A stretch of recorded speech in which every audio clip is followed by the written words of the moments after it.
Hi everybody, welcome to the Tournament Center. I'm Brian David Marshall. We're in San Juan, Puerto Rico, and I'm here talking with Brad Nelson. You may remember Brad, he debuted last year at Pro Tour Honolulu.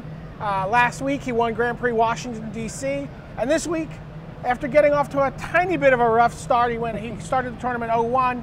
He's gone on a 10-match tear. Tell us a little bit about what your year's been like.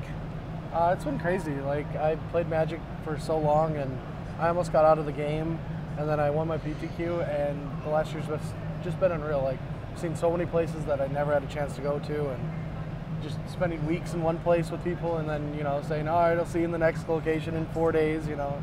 Right, after you leave here, you'll be like, see you in Amsterdam, or see you in Japan, or from DC, or, you know, just go from DC to straight here and meet people at the airport.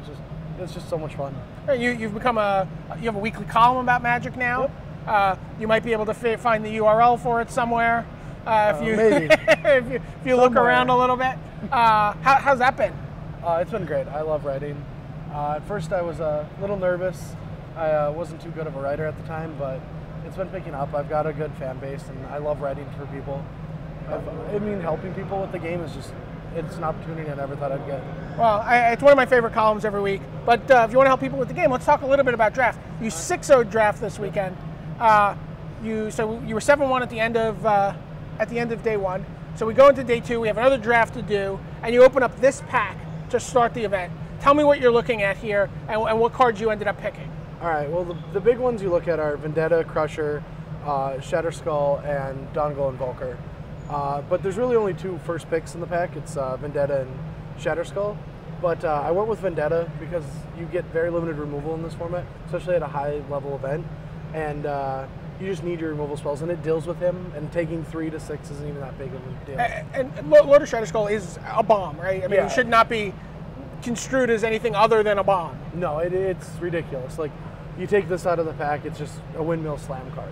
But in your mind, removal is greater than bomb in this format? Yeah, and I wanted to fight for green. I mean, I wasn't going to fight as hard as I could. You wanted to fight for green? Yeah. You're talking about a black card. I mean, there's a lot of ways you can dig up colors in green decks. Like, I mean, I want to be non-white green. Like, I want to splash of blue and red. And even though he's red, he's too many red. Right, because it's only one red here, but you need to pump red into him 6 more times for him to be really effective. And in a deck like that, like, Ulamog's Crusher is just better than this card. Okay. So you take a Vendetta, we look at this pack. What are you thinking here? Well, I didn't like seeing the 2 green cards.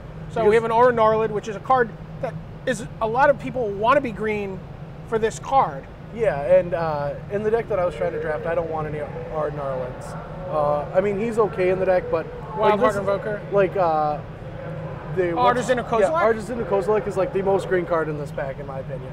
So when he comes into play, you can return a creature card from your graveyard to the battlefield. Yeah. That's a huge game-swinging effect, right? Yeah, you get like an Andu Giant or like a Mnemonic Wall. Like, I bring back Mnemonic Walls, and it's just game-changing. But yeah, like, he gets out into play very fast in the green decks. And like, sometimes with an Ulamog's Crusher, you just play Crusher, they deal with it. Then you play that, get Crusher, and the game's just completely over. But like, for the rest of the pack, like, there wasn't too many playables. Like, Beliged, Scorpion, and the 2 blue cards. And I took this for the fact that in that green deck, that's the card I want the most, and you need your fatties. And so this is a deck you want to draft, and you think it's pretty much the best deck in the format? Yeah, if you get it, you can easily 3-0 a draft. Okay. Well, let's take a look at the next pack. And you take Last Kiss out of a kind of like, for what you're trying to do, there's nothing really here. Yeah, I mean, I want my opponents to be picking up these kind of cards. Like, I'd like a Regress in the deck, but you can get it late. And like, I want my opponent to be casting this or Battle Rattle, especially because Last Kiss deals with it, and there's not too much in the pack that I'm worried about.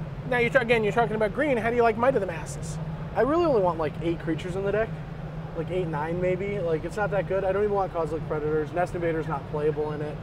Like, you're not gonna get them with Might. Like, if I was trying to draft the Aura Gnarlid deck, it's really good. Okay. But, like, I'm passing the Aura Gnarlid deck. And so, by the same token, Snake Umbra. If you're gonna have 8 or 9 creatures, Umbras are not something you really want to focus your picks on. No. Okay. So you end up getting another Last Kiss with your next pack. Yep. And I mean, we're going to keep showing this graphic because it's such an awesome picture that we're just going to show it as often as possible. But so you end up picking up another Last Kiss with your 4th pack. Yep. And then you sort of go into white with 2 Alpha Guard Dogs. Yeah. What were you thinking about that? I mean, you said you don't like white. Yeah, there wasn't much in the pack. And if I have to go into white, like the cards that I was passing, black-white tricks is like okay against all the decks that I was seeing so far. And there wasn't any playables, and it was probably the only card that I didn't want to play against in the cards. Like if they're playing like small guys, I just don't want to be tricked on a Flame Slash or anything. So I picked them up. I wasn't intending on playing any of them, but... Now, you had a really nice old school... Like, you know, it's fun. You watch people play Magic, and there's a lot of different ways the game go out. And once in a while, you actually get to see someone bluff somebody. You get to see someone run like actual like trickery or mind games on someone. And you pulled off a really interesting trick with the guard dog. Yeah, I was against my first opponent. He was a red-green deck, and he just played an Arnarlid, and I played the discard spell. I forgot the name. Perish the Thought? Perish the Thought. And I see his Snake Umbra, and I take it, and he's got an Ondu Giant left. He doesn't have anything else. And he plays the Giant, puts a land into play, and he attacks. Puts me to 18, and I untap, and I draw my card, and I have a land in play. So this is your turn 4. This is my turn 4, and I have a land in play, or a land in hand to play. But if I play it and pass, he's going to assume I have some spell to play, because black-white's pretty littered with 2 to 4 drops. So I just draw my card, look frustrated, pass, and like instantly pass to him. So no 4th land, even though you're holding it. Yeah, no 4th land. He untaps, really happy, attacks with both creatures. I get him with the Hound, and then I untap, play 4-drop. Fascinating. And so if you just feel like if you play the 4th land and say go, he's going to know you have some kind of trick, because there's obviously something you can do with 4 mana in this format in the deck you end up with. Especially in those 2 colors. I mean, I mulliganed that game, and I assumed that he was going to think that I was just stuck, and I just got him. All right, well, let's get back to the draft itself, though. Now, you open up your second pack, and just go in the other direction, and you take Consume the Meek. There's a Last Kiss. There's another Artisan. Tell me what's going on for Consume the Meek. Again, after pack 1, I passed an Ulamog's Crusher, the Skull Giant, the Lower Shadow Skull, yeah, and a Invoker, green Invoker, and everything else was just small little guys. And so like I thought that a Consume the Meek would be really good in my deck. There's not going to be too many big guys, especially because I see another one of him and I pass one of him, and it's good at killing him. Like investing all their mana into it, I can tap out. Someone's going to pick up this. Like it just seems like a really good removal spell for my deck. Right, and you don't have a lot of creatures, and you don't certainly. And you've already said that you're not going to have a lot of little creatures for it to be difficult for you to play with. It's going to be pretty elementary about when to play this card. I was still thinking I was going to be like big green. Okay, all right. So let's look at the next pack, and wow, this is underwhelming. You've got to been. What are you thinking? How are you thinking about switching colors at this point? Are you? What do you do? Right now, I thought I had to get a strategy. And I didn't want to be it, but I thought I had to. So I pick up the Griffin, and I pass the Boar, because at this point I just can't get into green. I don't have any green playables. Green's closed, and you don't think. And now that you're black-white, you're not going to be really able to splash necessarily. I passed a lot of blue, and there wasn't much blue coming. I knew that the only colors that I had a chance of getting were black and white. Okay. So you take the McKindy Griffin, and then your third pick in the second pack. Again, you know, we see a Perish the Thought, there's an Evolving Wilds, there's the Bloodright Invoker. Yeah. At first with Bloodright Invoker, I'd never really liked him, but I've been playing a lot of like long game like creature decks. The big green deck doesn't really like him that much, but a lot of these, like, so far I have a lot of tricks, decent amount of removal, and he's been surprisingly really good. Right. Well, you're talking about a deck that's going to be, you're going to be removing stuff, you're going to be ramping your mana, and really you're going to be playing an attrition game with your opponent. Yeah. So this guy's going to be really a finisher, right? You're just going to grind out the win with him. And he's like one of the best cards you can have in the black-white deck. And he's surprisingly handy for getting in there and blocking a bunch of different guys, right? Yeah. Like early on you just trade for him. I mean, then you just grab him back with Cadaver. Right. Or Artisan. Right. All right, so that's it. So what are you looking at the end of Pack 2? What is your deck looking like? What are you hoping for in Pack 3? I'm hoping for a decent amount of white cards. I did pass 2 Dawn-Glow Invokers, but I knew I was going to get white, and I really expected to get a lot of black, because both my guy to the right and left didn't really get that many good black cards. Okay. So, yeah, I knew green wasn't going to open up. I would have attacked it if it did. Right. So let's take a look at your first pick in Pack 3. So, wow, this is another not terribly exciting pack for you. I mean, it's not for me. It's a really good pack. But I knew that I was going to have to get some type of curve. And he's a pretty good finisher, and he's pretty cheap. Right, Caravan Escort. He's essentially a 2/2 for 3 mana. Yeah, but 11 mana is not that unreasonable in the mid game. Sure. And you're not thinking about Drake Umbra or, well, you've already said Dread Drone is not very good in your kind of strategy. No. Oh, something like Thought Gorger. Has anyone ever played this card? They played it against me, and I took 6 a couple times, put a couple tokens in front, and said thanks for the mind twist. So I don't really like the card. Okay.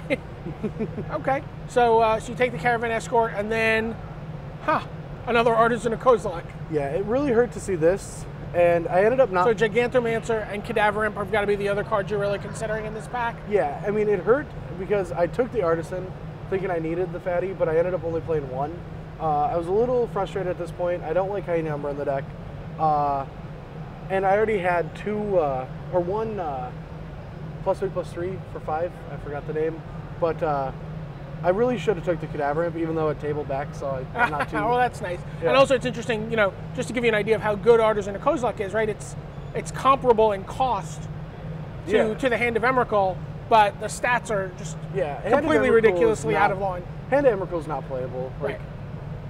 All right, and then your third pick in this pack, you take the Mammoth Umbra. You've been talking about not liking Umbras. Why not Induced Despair or McKindy Griffin here? I needed a way to finish the game, and these are really, really good. And I was hoping to get a late pick 2/5 that picks it up.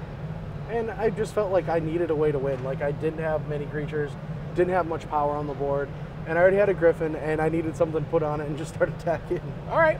Well, now you were not very happy with the deck when it was all said and done. No, I thought I was going to all 3. Really? Yeah, I really was content. I was hoping for 1-2. He didn't go 03. This time the graphics pretty relevant. He went 10-1.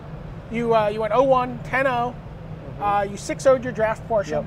We're going to be doing a feature with a bunch of the 6-0 drafters, looking at their decks. We're going to have Brad Nelson's deck on the text side of the coverage, so you can take a look at the deck we just talked about.